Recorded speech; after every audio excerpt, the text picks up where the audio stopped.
చూస్తుంటేనే తినాలనిపిస్తుంది కదా, చాలా బాగుంటుంది.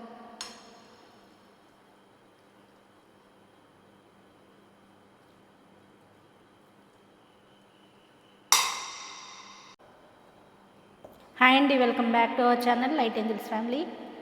ఈరోజు వీడియోలో నేను చికెన్ లివర్ ఫ్రై చూపించబోతున్నాను. కరివేపాకుతో చేసిన చికెన్ లివర్ ఫ్రై. ఎన్నో పోషకాలుండి మన ఆరోగ్యానికి మేలు చేసే ఈ చికెన్ లివర్ ఫ్రైని మీరు కూడా మంచిగా ట్రై చేయండి, చాలా బాగుంటుంది. కరివేపాకు, కొత్తిమీర పొడి వేయడం వల్ల ఎక్స్ట్రా ఫ్లేవర్ అనేది యాడ్ అవుతుంది. కూర కూడా చాలా బాగుంటుంది. ఇంకెందుకండి ఆలస్యం, వీడియోలోకి వెళ్ళిపోదాం.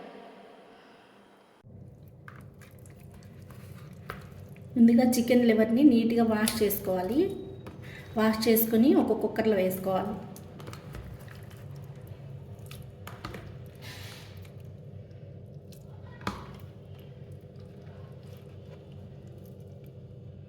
తర్వాత 1/2 స్పూన్ వరకు అల్లం వెల్లుల్లి పేస్ట్ వేసుకోవాలి. ఉప్పు, కారం, పసుపు కూడా వేసేసుకోవాలి.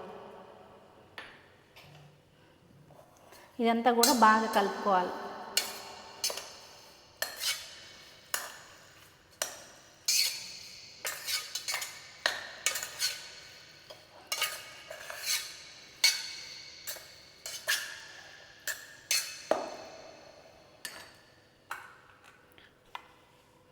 ఇప్పుడు మూత పెట్టేసుకొని 4-5 విజిల్స్ రానివ్వాలి. మీడియం ఫ్లేమ్ మీద పెట్టుకొని ఒక 4-5 విజిల్స్ వచ్చే వరకు ఉడికించుకోవాలి. మీడియం ఫ్లేమ్లో పెట్టుకుంటే సన్న మంట మీద ముక్క అనేది బాగా ఉడికిద్ది. ఒక 4 విజిల్స్ తర్వాత స్టవ్ ఆపేసుకొని పక్క దానిలోకి షిఫ్ట్ చేసుకోవాలి. ఇప్పుడు మళ్ళీ ఒక పాన్ పెట్టుకోవాలి. పాన్ పెట్టుకొని 3 స్పూన్ల ఆయిల్ వేసుకోవాలి.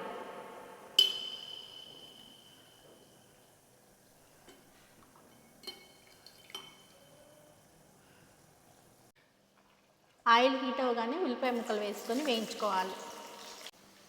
ఉల్లిపాయలు ఈ విధంగా వేగుతూ ఉన్నప్పుడే ఒక టమాటా కట్ చేసి వేసుకోండి.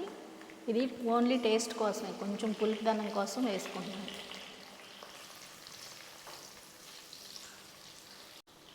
2 పచ్చిమిరకాయలని కట్ చేసి వేసుకోండి.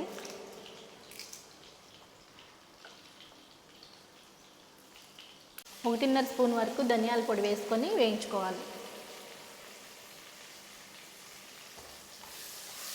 కుక్కర్లో ఉడికించుకున్నటువంటి లివర్ ముక్కలన్నీ నీళ్లతో సహా వేసేసుకోవాలి. ఇదంతా బాగా కలుపుకోవాలి. ఈ వాటర్ అంతా ఇంకిపోయే వరకు కలుపుకోవాలి. ఇది ఇలా ఉడుకుతూ ఉన్నప్పుడే జీడిపప్పు, కొబ్బరి, పచ్చి కొబ్బరి పేస్ట్ వేసుకోవాలి.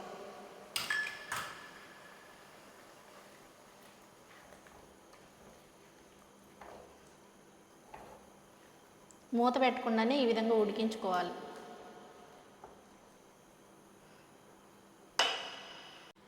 ఈ చికెన్ లివర్లో పోషకాలు అనేవి ఎక్కువగా ఉంటాయి.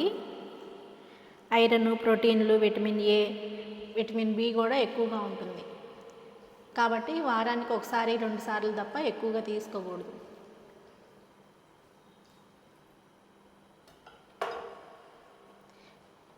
ఇది బాగా ఫ్రై అయ్యే వరకు ఉడికించుకోవాలి. ఆల్రెడీ కుక్కర్లో ఉడికింది కాబట్టి ఎక్కువ టైం కూడా పట్టదు.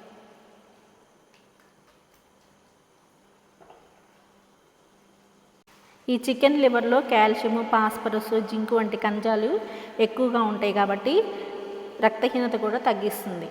గుండె ఆరోగ్యంగా ఉండాలంటే ఈ చికెన్ లివర్ ఫ్రైని వారానికి 1-2 సార్లైనా తీసుకోవడం మంచిది. ఇలా నూనె అనేది పైకి వస్తూ ఉన్నప్పుడు కరివేపాకు, కొత్తిమీర పేస్ట్ వేసుకోవాలి.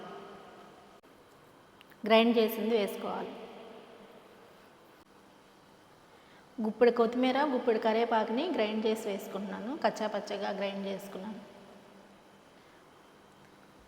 ఇదంతా బాగా ఫ్రై అయ్యేటట్టు కలుపుకోవాలి.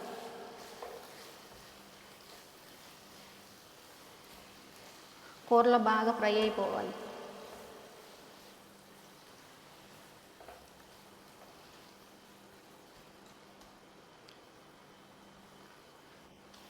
ఈ కందనకాయల్లో కొలెస్ట్రాల్ ఏమీ ఉండదు కాబట్టి వెయిట్ లాస్ అయ్యేవాళ్ళు కూడా చక్కగా హ్యాపీగా తినేసేయచ్చు.